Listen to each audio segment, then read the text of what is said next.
Hello friends, welcome to கலைஸ் home kitchen. வாங்க, இன்றைக்கி நம்ம சேனலில் ஒரு ப்ரெட்டு ரெசிபி தான் செய்ய போகிறோம். குயிக்காக ஈஸியாக செஞ்சிடலாம். நான் ப்ரெட்டு கூட இன்றைக்கி முட்டை வச்சு செஞ்சுருக்கேன். ரொம்ப டேஸ்ட்டாகவும் இருக்கும். இது எல்லாருக்கும் ரொம்ப பிடிக்கும். இது பிரேக்ஃபாஸ்ட்டுக்கும் செஞ்சு சாப்பிட்லாம். ஃபஸ்ட்டு அதுக்கு ஒரு கடாயில் 2 டேபிள் ஸ்பூன் ஆயில் ஆட் பண்ணியிருக்கேன். இது கூட கடலைப்பருப்பு, உளுந்தம்பருப்பு, கடுகெல்லாம் ஆட் பண்ணிக்கலாம்.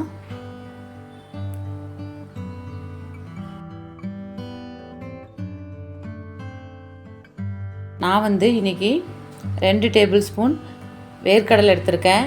நீங்கள் வேர்க்கடலை வேண்டாம்னா முந்திரி போட்டாலும் ரொம்ப சூப்பராக இருக்கும் சாப்பிட்றதுக்கு. நான் வறுத்த வேர்க்கடலை தான் எடுத்திருக்கேன், அதனால் 1 நிமிஷம் வறுத்துக்கிறேன். எண்ணெயிலே வறுத்தா போதும், 1 நிமிஷம் அதுலேயே. இது கூட கொஞ்சம் இஞ்சியும் பொடியாக நறுக்குனா பச்சை மிளகாய் ஆட் பண்ணிக்கலாம். இஞ்சி பச்சை மிளகாலாம் போட்டால் தான் நல்லா ஃப்ளேவருக்கு நல்லாயிருக்கும். 2 பெரிய வெங்காயத்தை ஸ்லைஸாக கட் பண்ணி போட்டிருக்கேன். வெங்காயம் ஒரு அளவுக்கு வதங்கினா போதும்.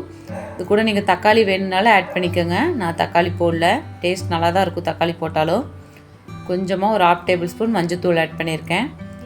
இதெல்லாம் ஒரு வதக்கிவிட்டு உப்பு வேணுங்கிற அளவுக்கு இந்த வெங்காயம் வதங்குறதுக்கு மட்டும் போட்டால் போதும். ஏன்னா ஆல்ரெடி ப்ரெட்டு கூட உப்பு இருக்கும். அதனால் இந்த வெங்காயத்துக்கு அளவாக போடுங்க. அப்போ லாஸ்ட்டாக நம்ம பார்த்துட்டு போட்டுக்கலாம். இப்போ ப்ரெட்டு இந்த மாதிரி பொடியாக ஸ்லைஸாக கட் பண்ணி போட்டுக்கிறேன். நான் ஒரு ஃபுல் ப்ரெட் போட்டிருக்கேன். இது கூட நம்ம முட்டையை ஆட் பண்ணுறதுனால ஒரு 4 பேர் சாப்பிட்லாம்.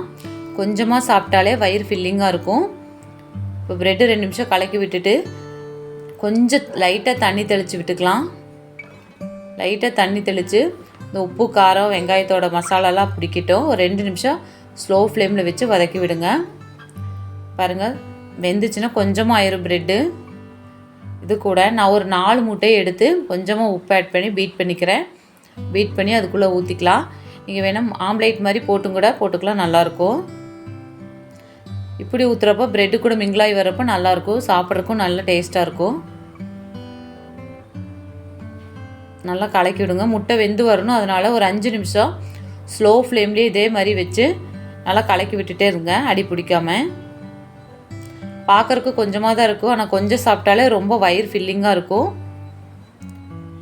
ரெடி ஆயிடுச்சு. இப்போ இதுக்கு மேலே கொத்தமல்லி தழை தூவிக்கலாம். லெமன் ஜூஸ் வேணுனாலும் ஊற்றிக்கோங்க, நல்லாயிருக்கும். ரொம்ப சூப்பராக இருக்கும். நீங்கள் முட்டை வேணுங்கிற அளவுக்கு எக்ஸ்ட்ரா கூட போட்டுக்கலாம் முட்டை. இது காலையில் பிரேக்ஃபாஸ்ட்டுக்கு நல்லாயிருக்கும். பெரியவங்களாம் சாப்பிட்றதுனா காலையில் செஞ்சுக்கலாம். குழந்தைங்க ஸ்கூல் விட்டு வர குழந்தைங்களுக்கு ஈவினிங் ஸ்நாக்ஸுக்கும் கூட ஒரு 10 நிமிஷத்தில் செஞ்சு ரெடி பண்ணி கொடுத்துடலாம். ரொம்ப டேஸ்டியாகவும் இருக்கும், ஹெல்த்தியாகவும் இருக்கும். குழந்தைங்க சாப்பிட்றப்போ நம்ம முந்திரி பருப்பெல்லாம் ஆட் பண்ணி கொடுத்தா நல்லாயிருக்கும். இது கூட குடை மிளகா அந்த மாதிரி கூட ஆட் பண்ணிக்கலாம்.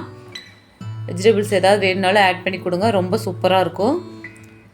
இந்த ரெசிபியை நீங்களும் ட்ரை பண்ணி பாருங்கள். சண்டே டைமில் ஒர்க் பண்ணுறவங்கனால லேட்டாக எழுந்திரிப்போம். ஸோ அந்த மாதிரி டைமில் இந்த மாதிரி குயிக்காக ஈஸியாக ப்ரெட் ரெசிபி பண்ணிடலாம். நான் ஒரு 15 டேஸ்க்கு ஒருக்கா இந்த மாதிரி ப்ரெட்டில் ஏதாவது செஞ்சுருவேன் காலையில் மார்னிங்கில் சண்டே. இந்த ரெசிபி உங்களுக்கு பிடிச்சிருந்தா லைக் பண்ணுங்கள், ஷேர் பண்ணுங்கள், பெல் பட்டன் அமுத்தி சப்ஸ்கிரைப் பண்ணுங்கள். உங்கள் ஃப்ரெண்ட்ஸுக்கெல்லாம் ஷேர் பண்ணுங்கள். நான் போடுற வீடியோஸ் எல்லாம் நீங்களும் பாருங்கள். தேங்க்யூ.